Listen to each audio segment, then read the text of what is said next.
অতিরিক্ত গরমের জন্য স্কুলে আবার ছুটি ঘোষণা হয়ে গেল। আজকেই এই নোটিশ জারি করা হয়েছে, 12/6/2025 নোটিশ দেওয়া হয়েছে। এখানে আপনারা দেখে নিন, স্কুল এডুকেশন ডিপার্টমেন্টের তরফ থেকে এই নোটিশ জারি করা হয়েছে।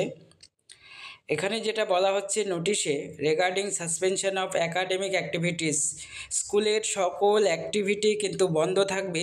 কবে থেকে বন্ধ থাকবে, কতদিন বন্ধ থাকবে, বিস্তারিত আপনারা নোটিশে দেখে নিন এবং কোথায় কোথায় বন্ধ থাকবে বিস্তারিত স্কুল এডুকেশন ডিপার্টমেন্টের তরফ থেকে নোটিশ করে জানানো হয়েছে।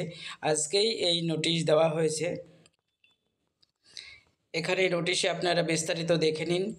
রাজ্যের সকল primary school, upper primary school এবং সেকেন্ডারি স্কুলের সকল কাজকর্ম বন্ধ, অর্থাৎ ছুটি।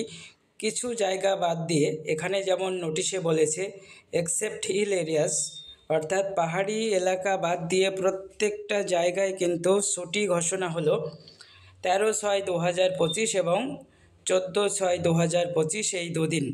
প্রত্যেকে আপনারা ভিডিওটি দেখুন এবং সকলের মধ্যে শেয়ার করে দিন। অতিরিক্ত গরমের কারণেই এই ছুটি ঘোষণা করা হলো।